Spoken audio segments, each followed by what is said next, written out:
Guys, so for today's video, I was going to tell you about something that mattered to me or my thoughts on things or what's going on in my life, but my girlfriend decided all those were boring. So instead, I'm going to talk about what my favorite cookie is because that's more fun to her. And for me, there's very specific guidelines of cookies. There's a lot of different categories, I guess you can call it. Kind of like if you said, what's your favorite potato chip? I could break that up into Lay's potato chips and Pringles and kettle cooked and all that. So similar thing happens with cookies, but more so about where they're from. For example, my favorite place to get cookies, I guess I would say, is Subway. I love, love, love the Subway cookies because they're thin and chewy. And just overall, all their cookies that they have, basically, I like usually, specifically the ones I usually get, which are either sugar or, I guess if I had to pick my overall favorite cookie, I would say the raspberry cheesecake cookie that's at Subway. Very, very good. I get sugars and white macadamia nut, but that's probably my favorite, is the raspberry cheesecake overall. Another good place that makes cookies actually is Burger King if you're looking for more fast food cookies. Burger King's cookies are surprisingly good from my memory when I used to get them. There's also you can go into the category of something like Girl Scout cookies where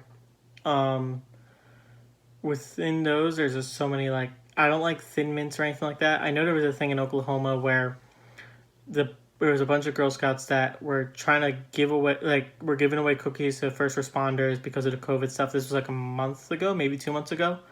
And they specifically were talking about in the article that there was some kind of confusion about how Girl Scout cookies are produced from two factories, basically. And those two factories named the cookies differently. So there's Thin Mints in the East Coast and then Peppermint Patties or something like that in the West Coast, something along those lines. But yeah, that was just something I was reading about in that article from Oklahoma. So within the Girl Scout cookie category, I would say that my favorite are, I don't remember what they're called, but the shortbread cookies. They have this kind of plain shortbread cookies. I like those, which I don't like things with chocolate in general. I've talked about this in videos before, so things like the peppermint patties aren't great to me, or Thin Mints is what we call it on the East Coast. I like the coconut ones, I guess. Like the Samoas is what we call it here on the East Coast. They're fine, but again, I'm not crazy about chocolate. There's ones with peanut butter in it. I don't know what they're called, but I like peanut butter in general. If I had to pick a chocolate bar, I would say a Reese's Cup, even though I get that's not a bar, but within that family of chocolate bars, I would pick a Reese's peanut butter cup.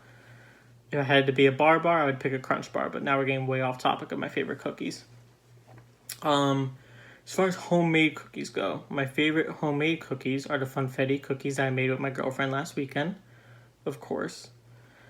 But besides that, I don't know, I haven't had a lot of homemade cookies, I guess, because I like sugar cookies. If I make cookies at home, the few times I have, I'll usually make sugar cookies, which are basically what our Funfetti cookies were, just with sprinkles added, and they were made with love, so they were better. Also, I've made Snickerdoodle cookies in the past, years ago, many, many years ago, 8 years ago now almost, or I'm being dramatic, 6 or 7 years ago, but whatever. Those were very, very good. Like I said, I don't like chocolate chips, so there's not many things I make with chocolate chips in it.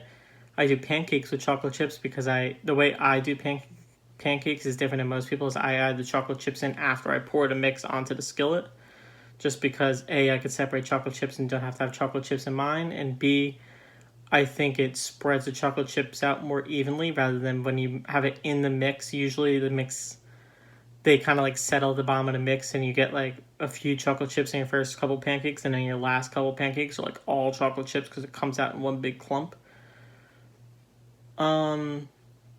Yeah, so I think I've talked enough about cookies and sweets and the controversy of Girl Scouts.